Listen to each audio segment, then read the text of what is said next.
Hello and welcome to my presentation on childhood obesity by Renee Bazil. Today, childhood obesity is continuing to become a wildfire effect leading to adult obesity due to the lack of affordability on healthier food options and influence at home and among family and friends. This is a contemporary health issue primarily because childhood obesity is just the pinnacle stem point for adult obesity, or in order to lead into adult obesity, therefore leading to continued health issues that primarily have stemmed from child obesity. And because child obesity is the beginning of this health issue leading into adulthood, this is where the action should begin. Children today are not moving their bodies enough due to video games, social media, technology, and therefore these types of technology also influence cereal snacking. Another point is that the lack of affordability is part of the reason why families tend to choose the cheaper option for their children when it comes to food.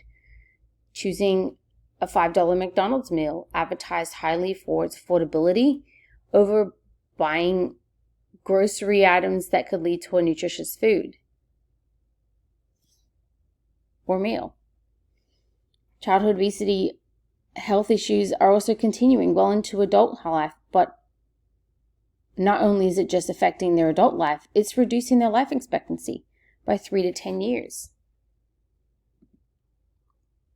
Current events today, as we all know, with COVID-19 coming in at 2020, has increased the risk of childhood obesity due to children having been isolated from social events, school, sports, outdoor activities, things that once upon a time ago kept them active, gave them another form of entertainment, increase their physical movement, such as social events, school sports, competitive sports. Therefore, this has increased the need for them to sit more, being isolated to their home, leading to less motivation, increased risk of health, no support from families. If anything, increased support on poor eating choices, and no peer support from the teachers and peers to run, be active, and essentially play together to keep their bodies moving. And because of COVID, you have kids that potentially are from very poor and underprivileged families that don't have good food options. Their only option is to buy takeout, or because they're forced to stay at home, parents are more likely to look for fast solutions, since some people are remotely learning or remotely working, to order on DoorDash and get takeout. While they're supporting local communities, they're doing more harm than good for their families. And there's nothing worse than a child that's sitting and eating and then going to bed. So primarily, childhood obesity is just being supported by COVID-19.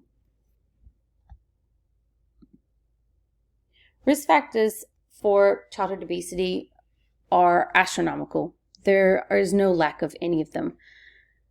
You've got social cultural families that socially and culturally they eat certain types of foods, or they're prone to eating large meals.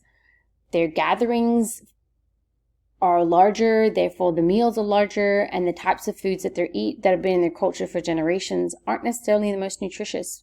However, they are the biggest influences on some families eating a certain type of way. You also have the lack of physical activity. If a family likes to sit around and gather around the TV and eat pizza, that's what that child is going to do the most. And those are habits that are considered habit-forming habits that those children can continue on into their adulthood life. Genetics plays a key role. Children that are born from obese parents tend to be more prone to diabetes, tend to be more prone to cardiovascular disease. And in order to prevent these potential genetic health issues, these children should be looking more closely at, or families should be looking more closely at ways to prevent it. And the key to most health prevention is food, nutrition, diet, eating habits. We want children not to be engorging themselves to the point of feeling stuffed or under eating, or only eating bad foods and not good foods. But in order to prevent this, we need to incorporate ways not just for families to be held responsible and accountable for their children and their health styles or lifestyles or their eating habits. We also need to educate children with regular exercise and limited screen time. Families and children can feel the need to, you know what, let me not sit here all day and eat a pizza while watching Netflix and binging an entire season. Let me eat that pizza, maybe 2 slices instead of 10, and go out and play with my friends. Or instead of eating a bag of chips, pick up some fruit. Education on healthy eating habits also starts at childhood. If you want a child in adulthood to eat healthy, you need to teach them how to do that as children, not just leaving the roles and responsibilities to parents.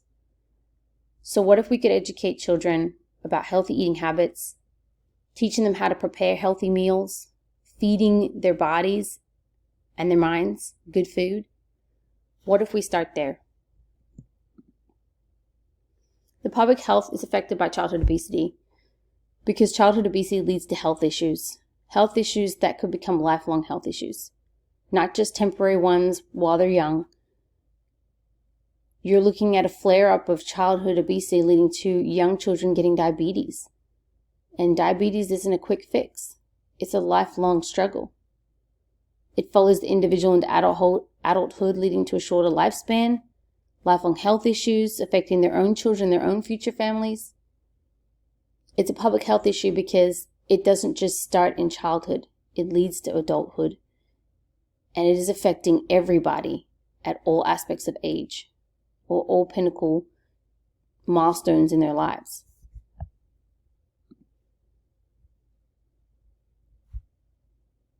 The effects of childhood obesity on health and wellness is amazing. The consequences of childhood obesity can lead to long-term and short-term health issues, such as fatty liver disease, increased risk of young age for cardiovascular disease. One of the leading killers of people today in health is cardiovascular disease. Not just in adulthood, you could be doing more harm than good as a child, in your childhood, because of your eating habits. Type 2 diabetes, which you will have for life. Sleep apnea, which regularly goes undiagnosed, and even asthma. The World Health Organization continues to preach about how we need to do something to reduce these illnesses in children today, prevent them, because the statistics continue to show that it is just increasing more and more and more. With the combined problem of mental health issues that also are followed behind child obesity, you're seeing kids with massive weight gain at a young age, being bullied, have self-esteem issues, which can lead to suicidal tendencies. It can lead to, with women, menstrual abnormalities, skin conditions, severe acne. You're also looking at kids with urinary retention problems, orthopedic problems due to heavy weight, having poor knees at only 8 or 9 years old.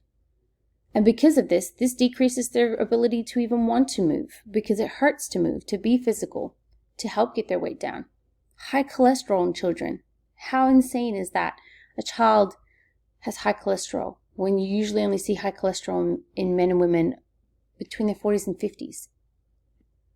At which point they're usually proactive to get on top of that. Mental health is one of the keys to motivating somebody to take care of their physical health. So if we can teach children how to eat better, we can take care of not just their bodies, but their minds. Each effect in turn contributing to the other. Strategies we can utilize and need. Currently to date, schools are implementing education on the food groups and elements of the food triangle. They do make mandatory PE in order to move on to the next grade, providing healthy meals from the cafeteria. But what if we're also able to combine teaching children in school how to make meals, simple meals, not just the peanut butter and jelly, but how to make a salad, but make salad fun so it doesn't look boring. How to make fruit salad, a ham, cheese, and salad sandwich. What about if we can make it mandatory in middle school to high schoolers that they take a cooking class? Therefore, in turn, educating their own parents on better ways to cook. If we could use social media, perhaps, to provide cooking classes to those who are remote learning, making it a challenge to see who can come up with the most healthy meal. If we teach children how to make meals and snacks from even elementary school through to high school, are we not passing on the knowledge on how to eat healthy well into adulthood? We are. We're providing them the knowledge to choose the right food instead of the easy food. And not just because cooking is hard, but because we can feed our bodies good food the easy way. Educating parents through shared education classes would also create affordable meal choices for their families, because there are a lot of families that come from homes that they weren't taught to cook. We're taught to just figure it out. Combining teaching children and parents could have the greatest influence on families. So in conclusion, I propose sharing affordable ways to purchase and create healthy meals and make it mandatory that all children be involved in activity, sports within school hours. Utilizing this ability to not just put posts out there or try and get awareness out there, but to put the knowledge into the minds of those it would have the most effect on, and that is children. But ultimately, we have to ask ourselves, how do we create habits, both active and eating, that not only influences children, but families, so both benefit from the positive effects to their life and health?